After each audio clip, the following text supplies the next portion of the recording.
Hello everyone. আপনি নারাকা blade point খেলেন কিন্তু আপনি জানেন না কিভাবে প্লাম ক্যাসেল পাজল সলভ করতে হয়। তো এই ভিডিওতে আমি আপনাকে দেখাবো কিভাবে প্লাম ক্যাসেল পাজল সলভ করতে হয়।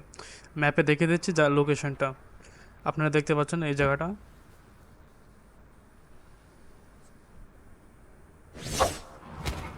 আমি আপনাকে বলবো যে কিভাবে এই পাজলগুলো সলভ করতে হয়। তো আপনি দেখতে পাচ্ছেন এখানে আমরা একটা স্ট্যাচু আছে, যে স্ট্যাচুটা হিট করলে মুভ করে।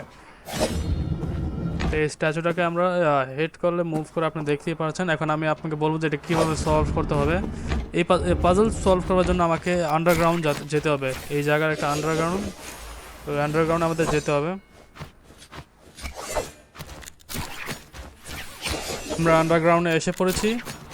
এখন আমি আপনাকে দেখাবো কীভাবে এই পাজল সলভ করার জন্য ক্লু ব্যবহার করতে হয়। এই যে আমাদের প্রথম ক্লুটা পেয়ে গেছি। দাঁড়ান আমি একটু ভালো করে, আমি জানতাম। আচ্ছা দাঁড়ান, আমি ভালো করে একটা সঠিক জায়গায় দাঁড়িয়ে থাকি। তো আপনি দেখতে পাচ্ছেন যে আমাদের কাছে একটা অ্যারো আছে, মানে একটা ক্লু যেটা নিচের দিকে শো করছে। এই যে এটা, দাঁড়ান আমি এখন ভালো দেখাই। এই যে এই ক্লুটা, এটা নিচের দিকে শো করছে। এই ক্লুটা যদি আপনার, এটা যদি উপরের দিকে আপনি শো করতো তাহলে আপনার স্ট্যাচুটা সামনের দিকে থাকবে। এই যে এখন যেভাবে আছে আপনার স্ট্যাচুর মুখটা সামনের দিকে থাকবে। আর যদি The আপনার land রাইট shall সাইডে be থাকতো frozen by the অ্যারোটা, তাহলে snow. আপনার স্ট্যাচুটা রাইট সাইডে মুভ করবে এইভাবে।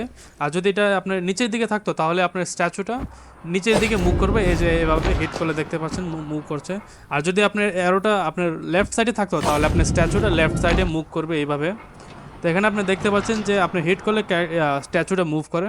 তো এখন আমি আপনাকে দেখাবো। এখানে প্রথমটা আমাদের ডাউন, প্রথমটা আমাদের নিচের দিকে শো করছে, প্রথম অ্যারোটা আসলে, সরি। তার দ্বিতীয় অ্যারোটা আমাদের নিচের দিকে শো করছে।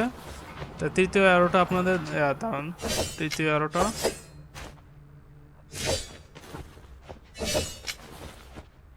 তৃতীয় অ্যারোটা আমাদের উপরের দিকে শো করছে। তো এখন আমাদের চতুর্থ অ্যারোটা আমাদেরকে ডাউনে শো করছে নিচের দিকে। তো এখন আমি পাজলটা সলভ করে দেখাচ্ছি আপনাদেরকে কি অ্যারোর মাধ্যমে আমরা পাজল সলভ করব এখানে।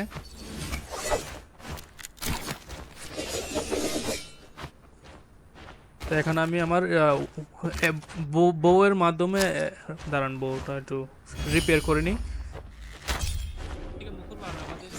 দ্বিতীয়টা অলরেডি ডাউন শো করছে, আমাদের দ্বিতীয়টা অলরেডি ডাউন শো করছে, তাই ধরবো না। আর তৃতীয়টা ছিল আপ, তাহলে আমরা এটা সামনের দিকে মুভ করব। তো সামনের দিকে মুভ হয়েছে। আর চতুর্থটা ডাউন শো করছে, তাই আমরা চতুর্থটা পিছের দিকে মুভ করব। আর আমাদের পাজল সলভ হয়ে গেছে, আমাদের মোরাজ ব্লেসিং এসে পড়েছে। তো মোরাজ ব্লেসিংয়ের লুটটা হলো, কারণ লুটটা, হ্যাঁ আমাদের লুট ভালোই দেখাচ্ছে।